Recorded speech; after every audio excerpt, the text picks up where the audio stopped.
আসসালামু আলাইকুম। আজকের থাম্বনেল দেখে আপনারা নিশ্চয়ই বুঝতে পেরেছেন আজকে আমরা কি নিয়ে আলোচনা করব। হ্যাঁ, গরুর মাংস বাংলাদেশের এক জনপ্রিয় খাবার। বিরিয়ানি থেকে শুরু করে কোরমা প্রায় সব উৎসবেই এটি অপরিহার্য। কিন্তু আপনি কি জানেন এই মাংস কতটা সুস্বাদু আর কতটা ক্ষতিকর, যা হতে পারে আপনার শরীরের জন্য মারাত্মক বিপজ্জনক? হ্যাঁ, আজকে আমরা এই সম্পর্কেই আলোচনা করব, তো ভিডিওটি না কেটে পুরোটি দেখুন।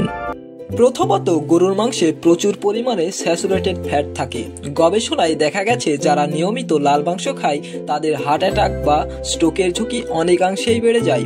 মাংসের চর্বি আমাদের ধমনীকে ব্লক করে দেয়, ফলে রক্ত চলাচল বন্ধ হয়ে যায়। ফল: গরুর মাংস, উচ্চ কোলেস্টেরল, হৃদরোগের ঝুঁকি।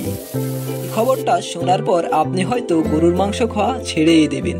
বিশ্ব স্বাস্থ্য সংস্থা WHO ঘোষণা করেছে যে অতিরিক্ত লাল মাংস খাওয়া ক্যান্সারের ঝুঁকি বাড়ায়।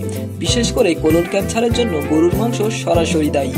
গবেষণায় বলছে প্রতিদিন মাত্র 50 গ্রাম প্রোস্টেট বা লাল মাংস খেলে ক্যান্সারের ঝুঁকি 18% বেড়ে যায়।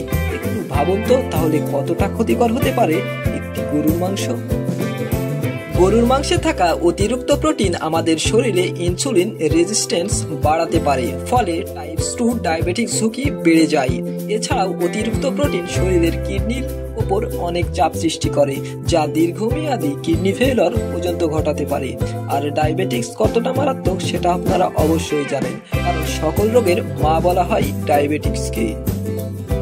অনেক সময় দেখা যায় গরুকে দ্রুত বড় করার জন্য কিছু অসাধু ব্যবসায়ী হরমোন বা অ্যান্টিবায়োটিক ব্যবহার করে। এসব রাসায়নিক মাংসে থেকে যায়, ফলে মানুষের শরীরে প্রবেশ করে হরমোনজনিত সমস্যা যেমন স্থূলতা, এমনকি ক্যান্সারের ঝুঁকি অনেকাংশেই বাড়িয়ে দেয়।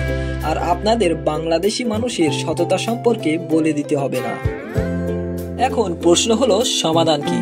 আপনি চাইলে সপ্তাহে একদিন গরুর মাংস খেতেই পারেন, কিন্তু নিয়মিত নয়। পরিবর্তে মাছ, মুরগি, মাংস, ডাল বা শাকসবজি আপনার শরীরের জন্য অনেক বেশি স্বাস্থ্যকর।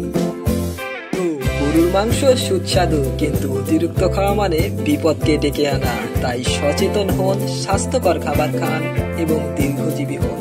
আর ইসলাম ও সুন্নাহ বিষয়ে মেনে জীবন পরিচালনা করুন। ইনশাআল্লাহ আপনার ভবিষ্যৎ অনেক উজ্জ্বল হবে। আসসালামু আলাইকুম।